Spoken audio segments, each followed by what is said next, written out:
Bom dia, pessoal. Bom dia, pessoal. Bom dia. Essa primeira imagem me remete a uma dificuldade que eu tive quando escolhi o curso de Direito como profissão. Por quê? Porque eu nunca acertava as fórmulas matemáticas. Nunca conseguia entender o ciclo do protozoário, o ciclo da fotossíntese, enfim. Eu tinha sempre dificuldade em fazer mensagens relacionadas à matemática e à biologia. E entrando no curso de Direito, eu tive despertado a atenção para uma questão muito complexa. O latrocínio, que representa a reunião do homicídio e do furto simples, tem penas muito maiores do que o próprio latrocínio. Por que isso acontece? Surgiu daí uma ideia. A ideia de tornar factível, relacionar aquilo que eu tratava lá no curso no primeiro grau, no segundo grau, com o direito. E aí eu fui me debruçar sobre a questão das penas. E a primeira leitura é do artigo 5º, inciso 39 da Constituição, que preconiza: não há crime sem lei anterior que o defina, nem pena sem prévia combinação legal. Em outras palavras, eu preciso ter, a partir desse momento, a Constituição como foco das minhas atenções. E no artigo 5º, inciso 46, nós temos a questão da individualização da pena. Individualização essa que trata não só da questão da fase legislativa, o legislador define a pena, do juiz que individualiza a pena e da execução que estabelece efetivamente quais são ou quais os momentos da aplicação dessa pena.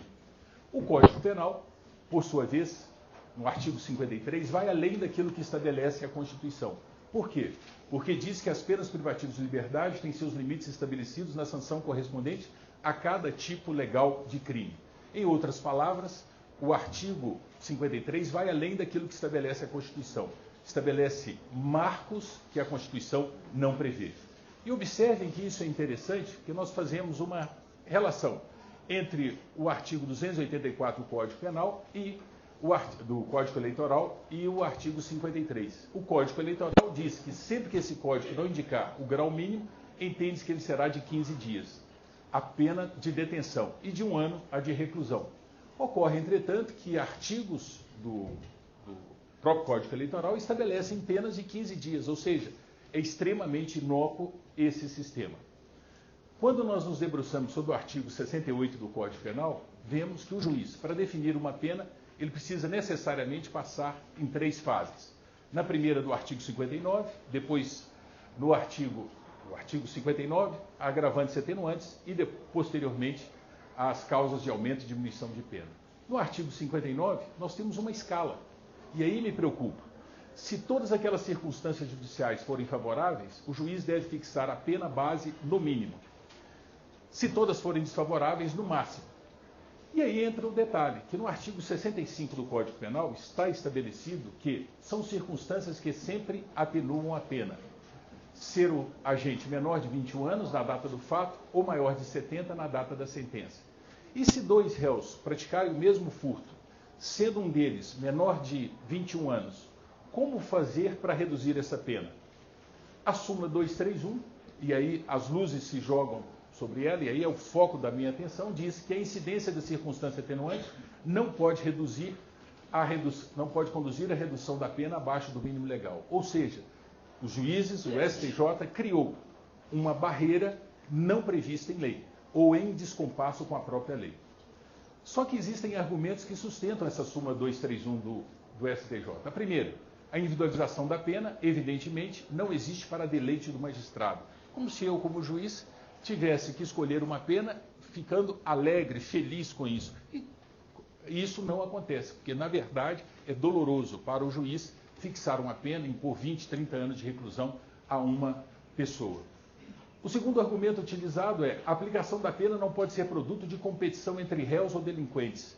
Então, 2 réus que praticam o mesmo crime, se um alega que tem uma circunstância que o outro não tem, e as penas bases foram fixadas no mínimo, é claro que o outro teria direito. O STJ diz que não, e trata de uma competição entre os réus, o que é absurdo. E diz o STJ, a expressão sempre atenua não pode ser levada a extremos. Como não pode ser elevado a extremos? Se a própria lei estabelece, se a própria lei diz que sempre não abre exceções como o Código Eleitoral, deveria ser reduzida, sim, essa pena. E usa também o argumento: a margem de deliberação demasiadamente ampla, deixada ao juiz, perturbaria o processo de individualização da pena que se pretendeu tornar, através do artigo 68, o mais transparente possível. A sentença fixada pelo juiz, ela é transparente. Por quê? Porque é fiscalizada pelo promotor de justiça, é fiscalizada pelo advogado, é fiscalizada pelas partes de um modo geral, então não há essa restrição. Daí porque as minhas conclusões. A primeira, o sistema de dosimetria preconizado no artigo 68 do Código Penal não restringe essa possibilidade que a súmula 231 do STJ impôs. Segundo, não afronta o princípio da reserva legal a abolição da pena mínima, simplesmente porque o Instituto busca proteger o cidadão. Qual é a garantia que nós, cidadãos, teremos de existir pena mínima ou não? O que nós queremos, na verdade, é saber a pena máxima. O resto deixa com o juiz. E isso é tão importante porque vem à tona a terceira conclusão. A pena mínima abstrata definida pela legislação penal não cumpre qualquer finalidade admoestatória. Como juiz, como desembargador, sempre perguntei aos réus no interrogatório se eles sabiam a que pena eles poderiam ser condenados. Todos mencionavam a pena máxima, jamais falaram sobre pena mínima. E aí, para sustentar esse raciocínio, vem a lição de Carlos Maximiliano. Não se presumem na lei palavras inúteis. Se o artigo 65 traz o advérbio sempre, é porque deve, independentemente de qualquer condição, ser aplicada essa pena abaixo do mínimo, sempre que existirem circunstâncias que permitam. Daí porque a minha proposta para escrever a deslegitimação do legislador e do julgador para impor limites na pena mínima. Essa é a minha proposta de inovação aqui no curso. Era o que eu tinha a passar para vocês. Muito obrigado.